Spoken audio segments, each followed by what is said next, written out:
Сейчас на нашем канале документальный фильм «Здесь живут люди» о том, какую цену за конфликт в Донбассе заплатили и продолжают платить мирные жители.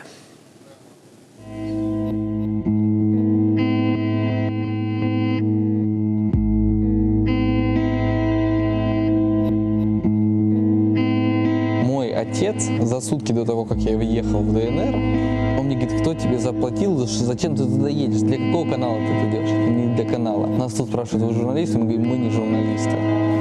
Вообще просто снимаем правду. Вот что мы делаем.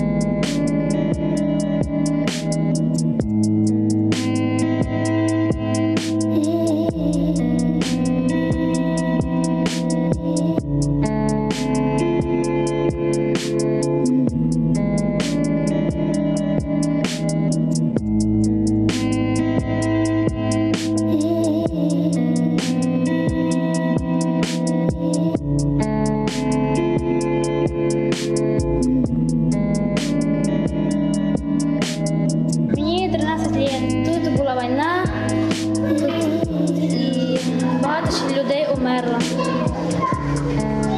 Багато хто поприїжджав, і багато хто уїхав. Половину моїх однокласників нема. Вот так нас любит Киев наш. Да, не сильно. Хотя бы дали бы выехать или, не знаю, днем бы, но не ночью, когда все спали. Что уже деваться некуда и куда бежать. И они даже видят, что с детьми, что люди обычные, они все равно бомбили. У нас колонна была погибших людей. И бабушки там были, и все. Им все одно они сказали. Нам была команда, типа, не выпускать никого с села. И все. Да. Расстрелять дома. Да, да. Вот именно что дома. Знают, что там люди, они подходили, даже подъехали с танка. На глазах у хозяина. Поулыбались. Файный был, как, дом, да? Ну, файна была хата. И уехали. Бои были именно на тех улицах, где были дома такие. Более-менее Да. личные. А почему именно тут? Ну, а там не файна улица. И все. Вот это ответ их. Да. А если нам выехать некуда, нам да. некуда выезжать, куда мы выедем? Все одно, их это не волновало. Не выехал, значит, помогал и так далее. Да, сотрудничал. Да, особенно медики. Они ездили со списком, там были все учителя, медики, и искали всех. Кто остался, кто, Да, кто хоть чем-то помогал. Да, медики, да, значит, вы помогали по-любому. Школа, вы участвовали в голосовании и так далее. И у них списки были, это что-то им что-то дал, имена, фамилии. Есть у нас местные ребята, которые воюют, и погибшие местные. Мы люди рабочие, мы сами все это, как говорится, с протянутой рукой там у этих не будем просить. Мы Донбасс, рабочие, крепкие люди.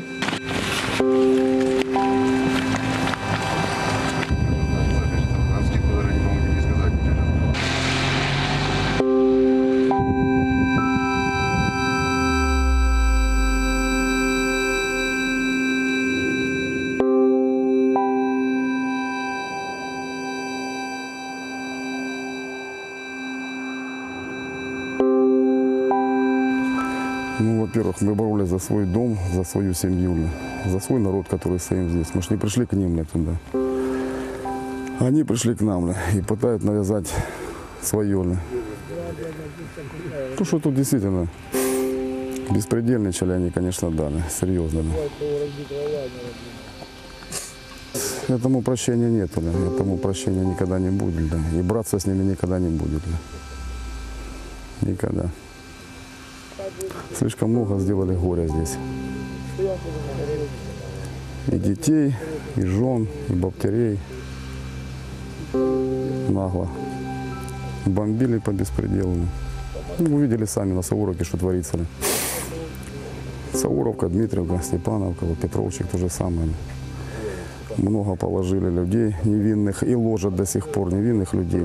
Страдают дети, они стреляют туда, куда не попадали. И по Жинской, и по школам, а потом говорят, что это мы делаем. На самом деле они стреляют по мирному населению. Страдает большинство мирного населения. Если наш один погибает, то мирное население погибает 40 человек. В таком плане. Ну, а мы стояли и будем стоять за свою, за свой дом, за свою землю. Сухпай.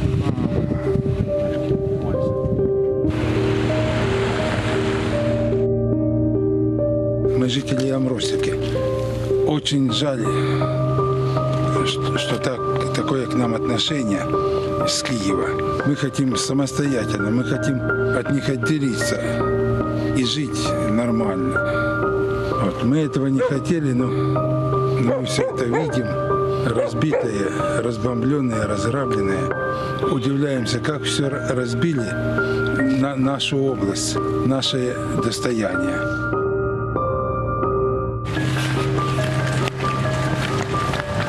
Должен слушать всех, и Запад, и Восток, и Север, и Юг, людей всех.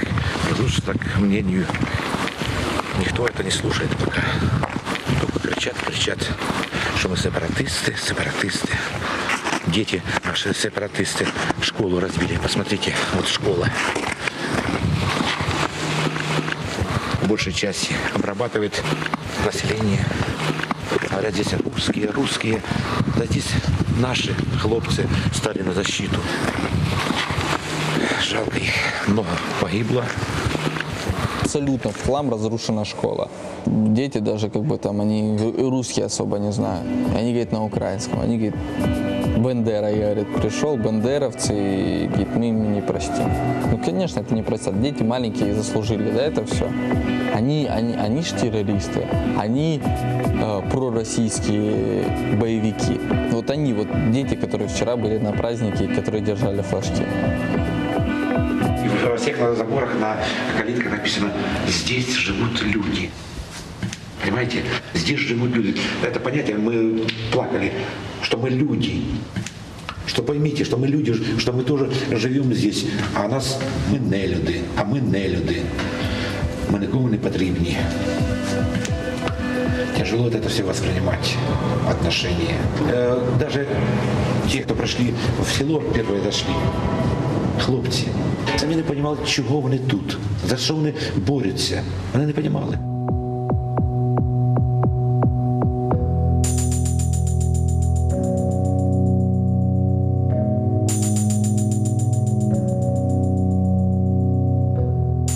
Когда мне говорят, что террористы бомбят, я реально смотрю, откуда прилетает и как разрывается.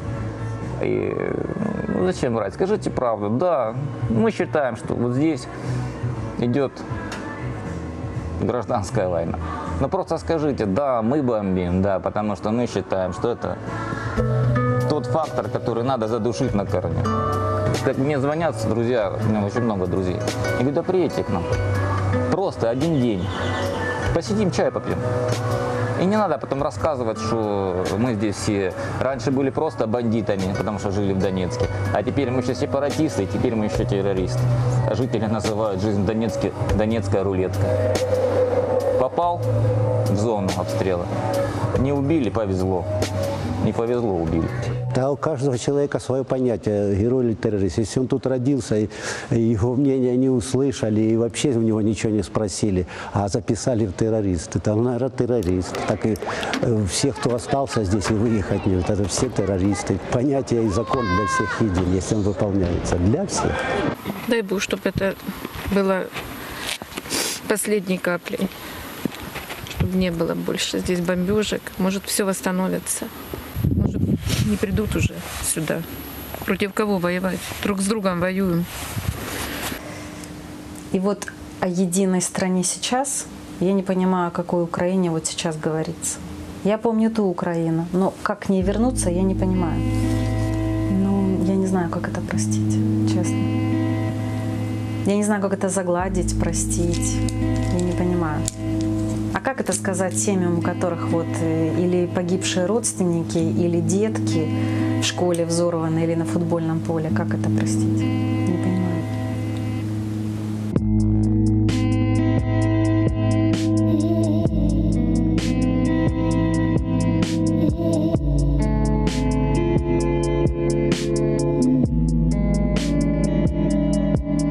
Я дончанка коренная.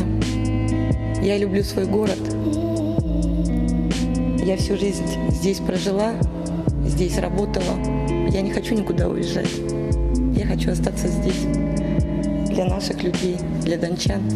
Ведь искусство ведь это то, что души наши каким-то образом исцеляет. Да? Война войной, это все ужасно, это катастрофа. Но люди должны что-то хорошее принимать, да? Ну вот я приехала сюда где-то в сентябре, и постоянно каждый день у нас были бомбежки.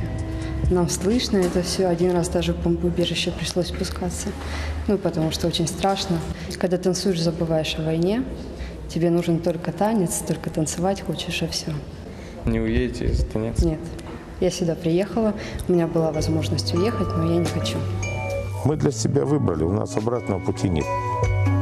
Мы никогда не оставим город, мы не сдадимся Киеву. И не именно не Киев, мы не сдадимся тем уродам, которые сейчас управляют той страной. Вот когда будут там адекватные люди, когда будут люди действительно за что-то переживать, за народ, за свой, за страну, за все, тогда, может быть, будут какие-то разговоры, переговоры.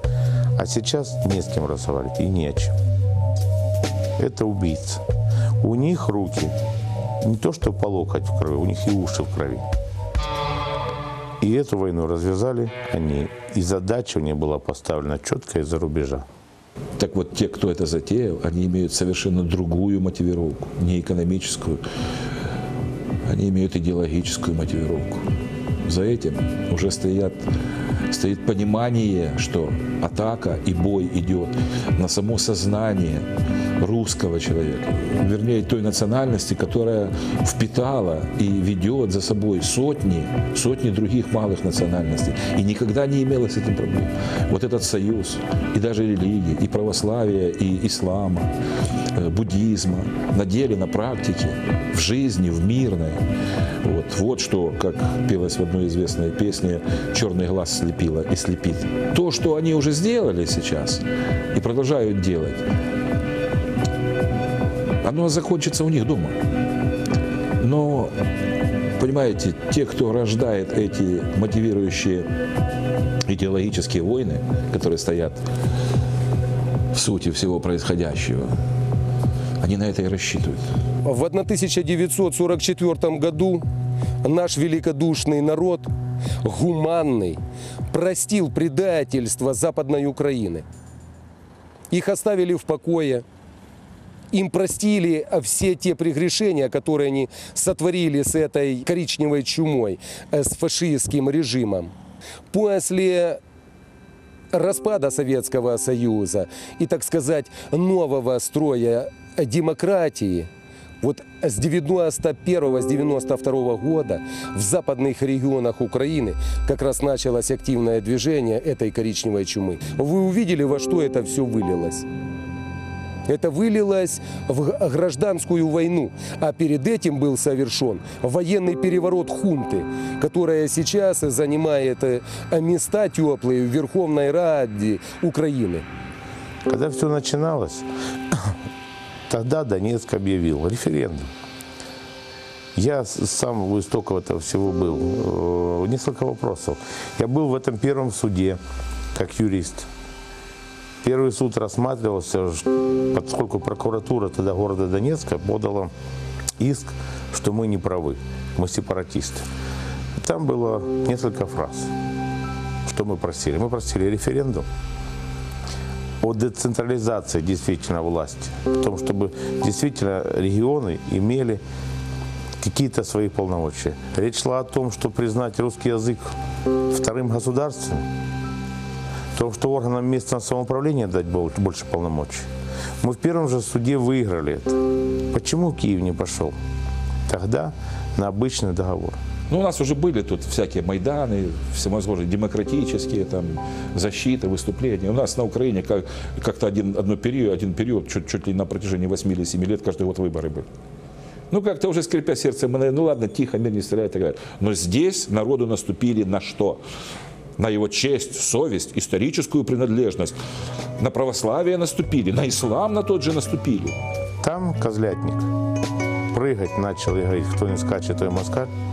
Здесь разжигалось. Разжигалось националистами, разжигалось баптистами, те, которые пришли к власти, Турчинов и все остальные. Это секты, запрещенные секты, и они при власти. И не надо им не нужен был мир. Им не нужно было какое-то соглашение там о хозяйственной деятельности, о том, что регионам больше собственности. Им нужна была изначально война. Она была изначально не нужна. И президент им не нужен был, этот Порошенко. И Юлия Владимировна им не нужна, 300 лет была. У них была команда на разжигание войны. Уничтожение народа. Вот этой части народа, которая называется Донбасс. Мы отказались от этого. Мы не хотим идти с этой хунтой во главе. Мы хотим жить самостоятельно, экономически не зависеть ни от кого. Быть отдельным государством, работать со всеми и дружить со всеми остальными нашими соседями, непосредственно с Российской Федерацией. Они нам близки по духу. Мы славяне. Мы здесь связаны родственными узами, крепкими и тесными. На той стороне, за границей, у многих имеются родственники. Точно так же и у россиян здесь проживают коренные наши жители, но это их родственники. Мы связаны кровью. Вот это должны знать, откуда эти корни.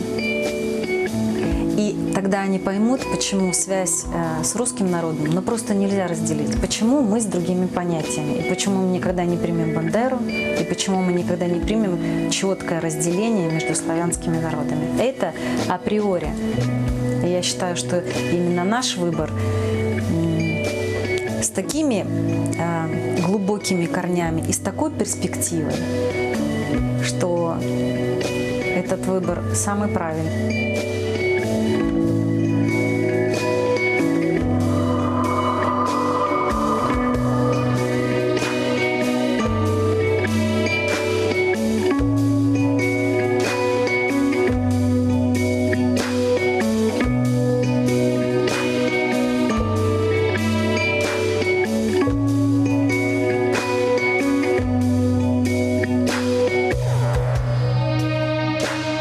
Приезжайте. Просто посмотрите, рассказывайте у себя дома, что тут творится, что тут работают люди, работают шахты, начинаются платиться пенсии. Да, есть куча, мы не будем скрывать, у нас есть масса проблем, которые мы решаем. Но процесс идет, мы строим государство, мы строим мирную жизнь, находясь в состоянии войны. Мы сказали, давайте проведем опрос хотя бы, официальный опрос, пусть это, даже если это референдум, он бы не принимал бы решение об отделении. Мы бы просто знали мнение людей. Почему было не пойти навстречу? Это никому было не интересно. Таким, как Турчинов и всем остальным, нужна была заведомо война. То, с чем Украина всегда пыталась доказать, когда был геноцид нации украинского народа, так вот сейчас они делают то же самое по отношению к жителям города Донецка и Донецкой Народной Республики.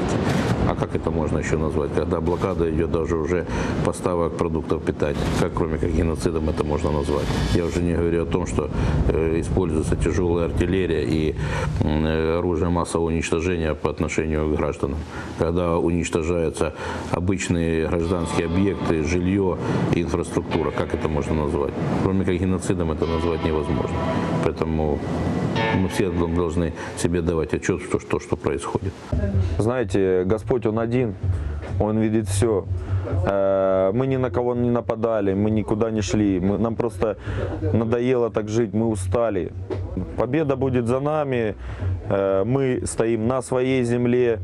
Я луганчанин в 5-м поколении, и куча людей, которые живут в Луганске и на Донбассе, они жили там, живут и будут жить. Поэтому мы за свою землю.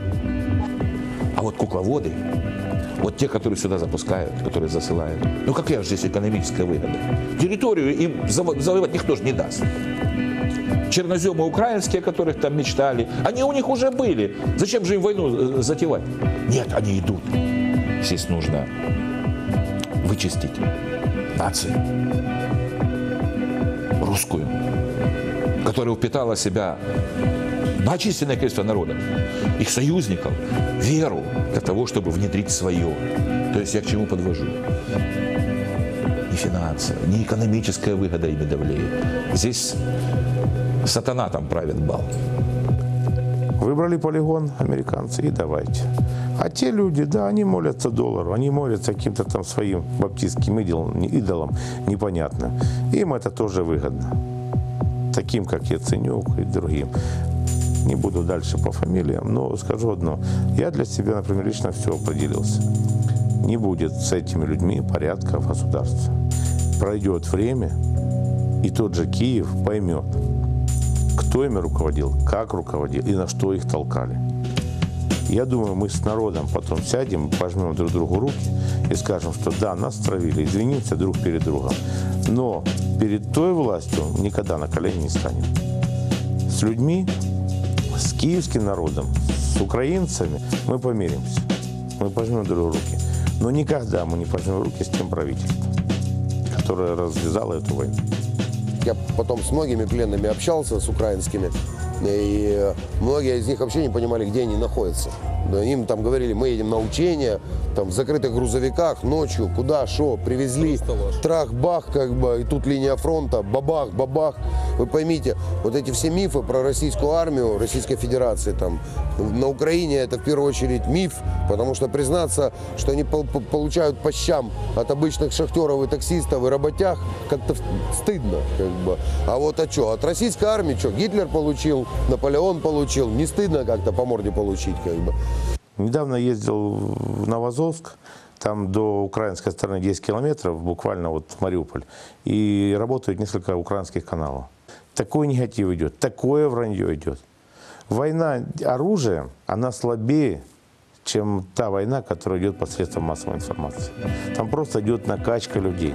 Это то же самое, как они все там говорят сейчас в Киеве, что это тут самый обстрел. То есть ополченцы до этого взяли, брали артиллерию и стреляли в свои дома. Ну тоже бред. Откровенно говоря, ну люди вот сейчас ездят, восстанавливают абсолютно, парятся по поводу каждой котельной, чтобы просто там те же самых 5 домов, в которых остались еще люди, чтобы они отапливались.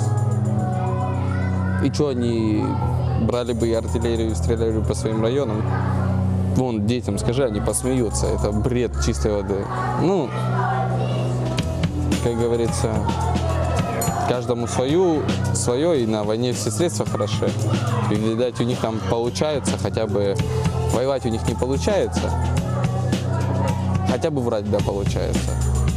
Ну, молодцы, а Донецк, он будет стоять, люди не сдадутся, просто не сдадутся. Люди и с автоматами, и без автоматов, они будут стоять.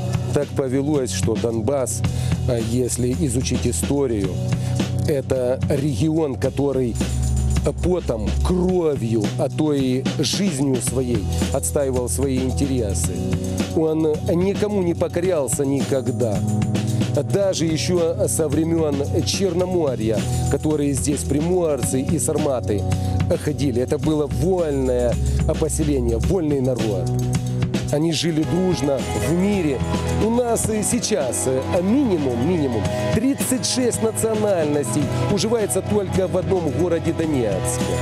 И живем очень дружно, мирно, слаженно, помогая друг другу. А по всему региону, по Донецкой области, у нас более 132 национальностей присутствует. И никто никому не предъявляет претензий. Нет разграничения в языковом барьере, нет разграничения в культурном наследии своего народа или представительства малых народностей. Мы прекрасно их понимаем, мы их уважаем, потому что это наши соседи. А соседями всегда нужно жить в дружбе и согласии. А тех людей, которые, я вам скажу больше, живут на территории стран бывшего Советского Союза, там ни русских людей нет. Потому что советские, слово советские, это было слово русские. Вы поедете в Европу из Ташкента, из Улан-Удэ, вы будете русским человеком. А по их же технологии они хотят, чтобы мы здесь разошлись и выясняли, да. И мотивировки у них вот такие. Вы понимаете, как бы это цинично не выглядело, но я вам хочу сказать, при фашизме есть не только сторона, которая страдает от него. Это, в частности, Советский Союз, который вынес основную люди и народы. Была сторона, которая и жила счастливо. Те же немцы и те же их сателлиты в Румынии, в Италии. Они же жили счастливо на определенном этапе. Потому что даже фашизм такой имеет, как бы вам сказать, позитив для кого-то, для тех, кто этот фашизм применяет, это оружие. А вот то, что происходит здесь сейчас, делая эти фашистские методы, применяя против нас, против Новороссии, они же даже там у себя ничего не облегчают. Разрывая наших людей фигурально, танками, они даже себе выгоды не приносят. Поэтому это нечто даже более страшное, чем фашизм. Потому что нет идеологии, вместо идеологии, как бы говорится, внедряются в сознание вот эти вот уже мракобесные какие-то нравственные нормативы, перечеркивающие все, оправдывая убийство ради убийства, даже без выгоды. Даже мародер, он убивает, штаны забрал и счастлив. А эти даже штаны не могут забрать. Они свои территории оставляют без газа, без света, без еды, без отопления, без всего. И кричат, мы еще мобилизацию проведем. Уже как мы хорошо убиваем.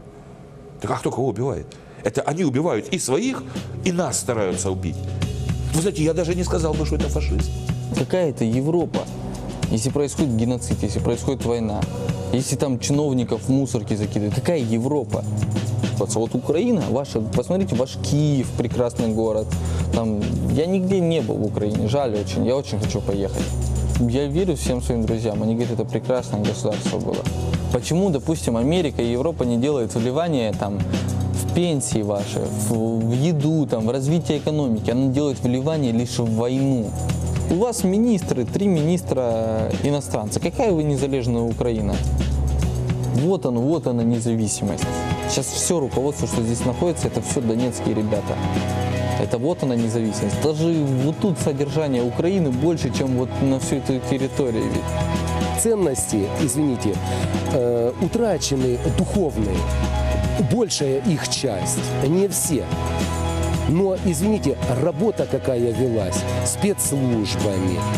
Работа велась на то, чтобы убить в нас дух, убить духовные ценности, убить привязанность к своему региону. Человек богат должен быть духом.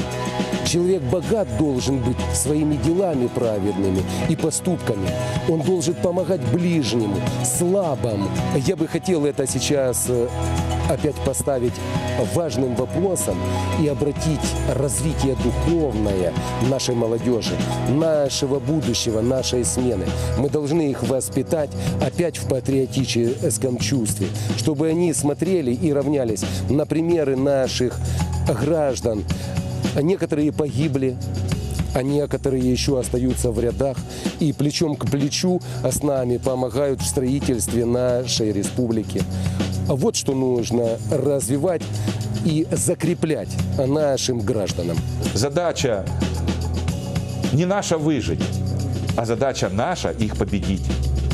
И выхода у нас другого нет. Нет другого выхода. Вот, в принципе, и все.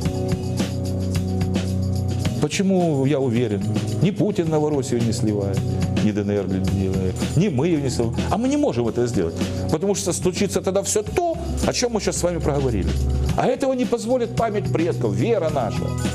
Не позволит. Мир перевернется, если победит зло. Это, если хотите, выход на вековые войны между добром и злом. Зло иногда выигрывает, но никогда не побеждает. И вот это мы сейчас видим на Донбассе. И в глазах тех бабушек, которые на нас ругаются. Чего греха таить? Да то.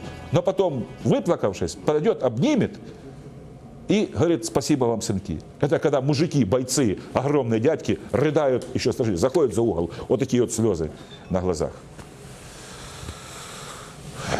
Вот такое вам будет разъяснение.